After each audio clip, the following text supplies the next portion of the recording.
say that Hollywood is a town built on dreams, and one of its greatest dreamers was Walt Disney. His life was filled with both exhilarating success and heartbreaking setbacks. But he never gave up. He just kept moving toward that great big, beautiful tomorrow. The story of Walt's life is truly a magical one, and no one could tell it quite like Walt himself.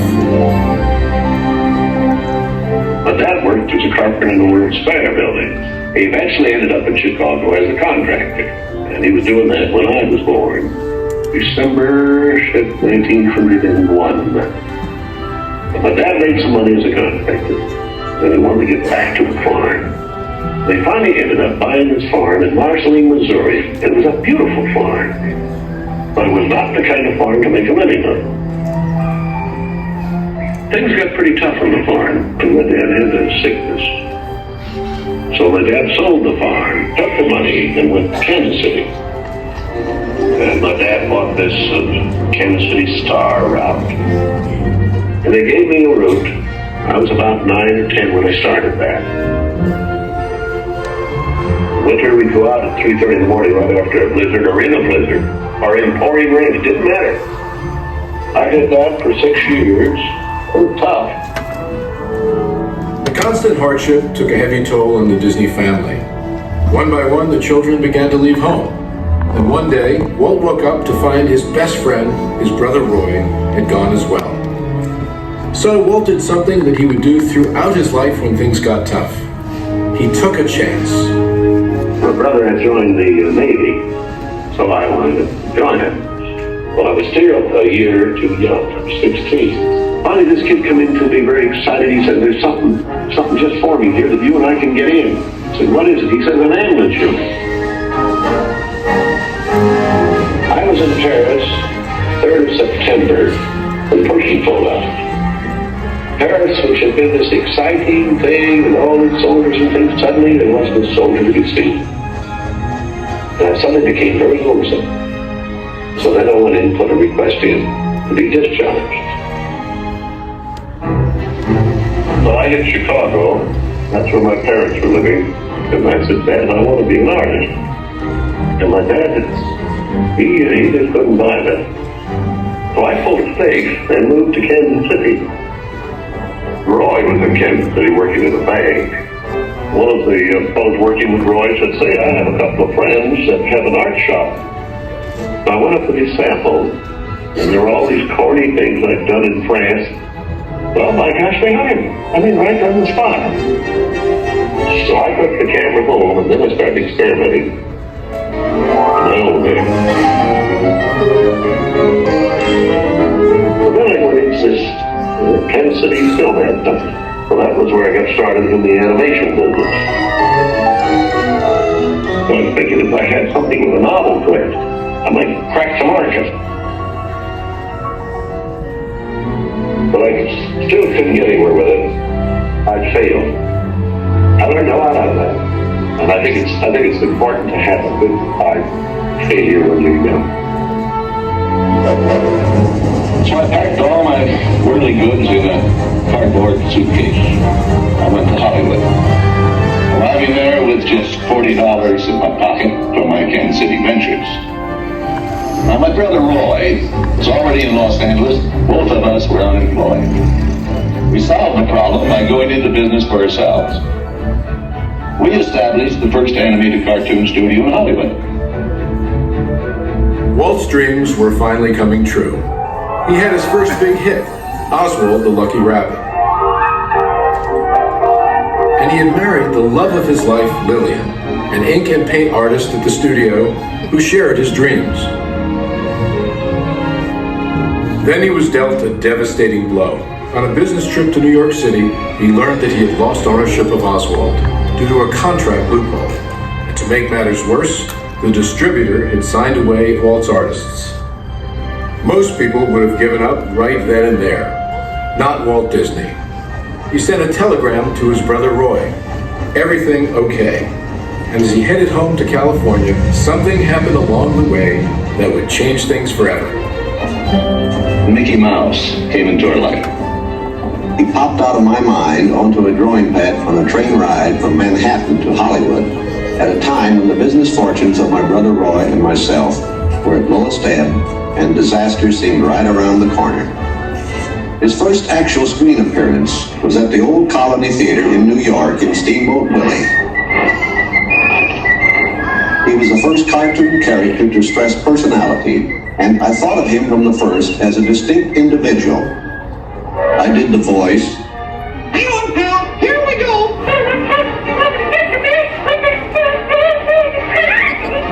Mickey was simply a little personality assigned to the purposes of laughter.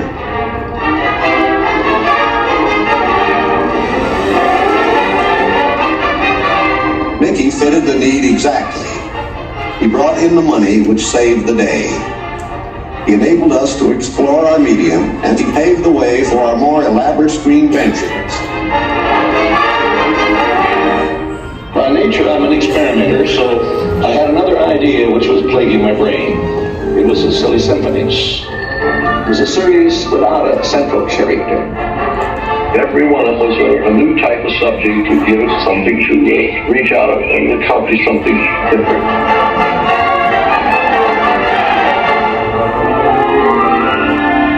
Then we started distributing both Mickey Mouse and the Silly Symphonies. That's why the men at the top getting them out. Walt began to push himself and his artists. And when he wasn't working, he was worrying about the future. And then the inevitable happened. In 1931, he had what he called a heck of a breakdown. So he did something unique for Walt Disney. He took time off and took his wife on the first vacation they had ever had. When they returned, he was a new man, filled with ideas for the future.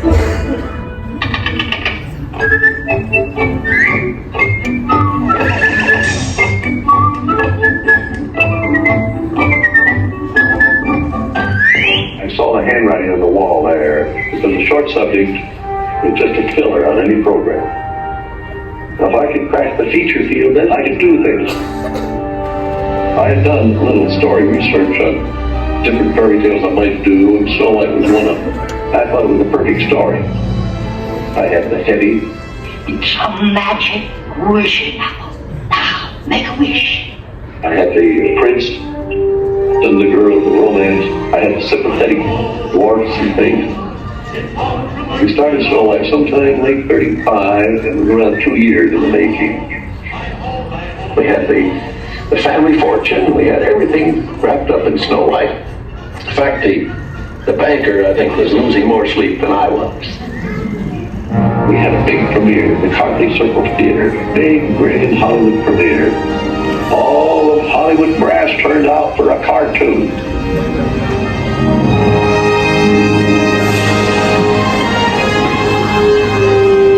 The body of Snow White and the Seven Dwarfs is going to be presented this beautiful statue. Isn't it bright, Mr. Lewis? Oh, it's beautiful. Aren't you proud of it, Mr. Disney? Well, I'm so proud, I think I'll blush. With the profits of Snow White, I built a studio.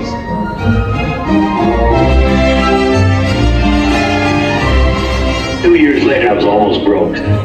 But I had all these pictures and words. But okay. You can see there are no strings on me. Bambi. Fantasia.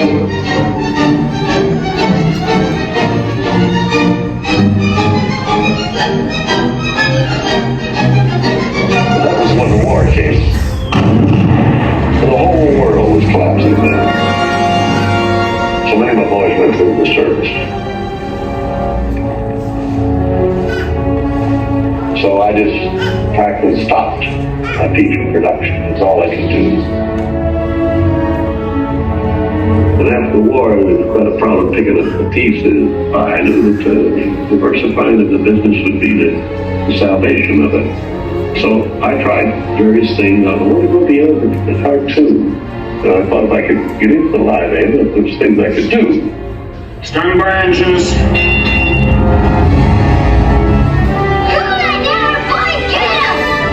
Not bad, eh, Charlie? Let's open her up and see what you really do. there's enough different types of things that I could fall on my nose with one of these pictures, but I had another one right behind it that would hit. After a long concentration on live action and cartoon films, we decided to try something that would employ about every trick we learned in the making of films. We would combine cartoon and live action in an enormous fantasy, Mary Poppins. As the original Mary Poppins budget of $5 million continued to grow, I never saw a sad face around the studio. Even my brother Roy was happy. This made me nervous. And the horrible thought struck me. Suppose the staff had finally conceded that I knew what I was doing. Once again, Walt Disney had created storytelling magic to reinvent family entertainment. But even then, he wasn't finished. He had a bigger dream in mind.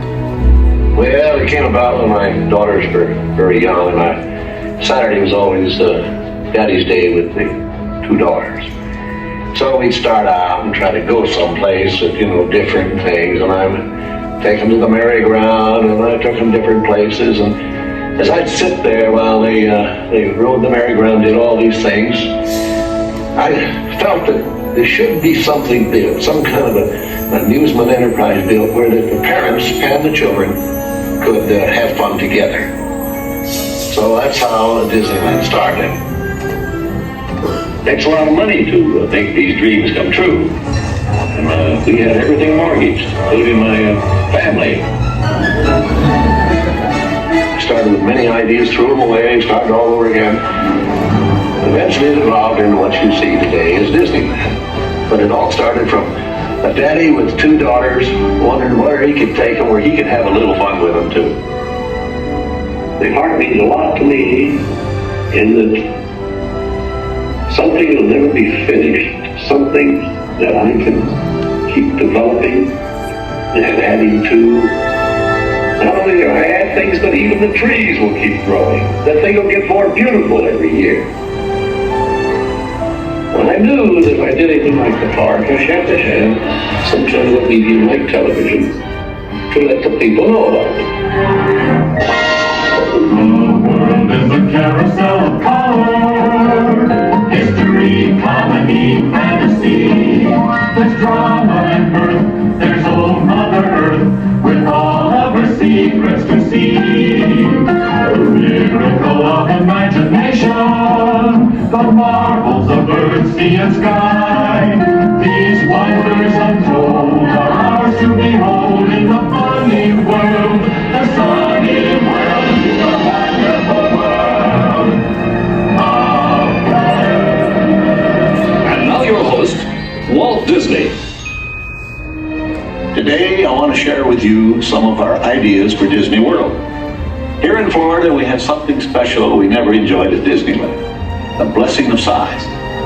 There's enough land here to hold all of the ideas and plans we can possibly imagine. We know what our goals are, we know what we hope to accomplish, and believe me, it's the most exciting and challenging assignment we've ever tackled at Walt Disney Productions. Throughout his storied career, Walt never gave up, despite the many challenges along the way. For his visionary work, he received hundreds of awards from all corners of the globe, more Academy Awards than any individual in history, and the Presidential Medal of Freedom for a lifetime of inspiring others. He created dreams that live on today for millions around the world. But with all of that, when asked to name his greatest reward, Walt's reply was surprisingly humble. Well, my greatest reward, I think, is that I've been able to build this wonderful organization, and also to have the public appreciate and accept what I've done all these years. That is a great reward. But all individuals are different. I had a brother who I really envied because he was a mailman.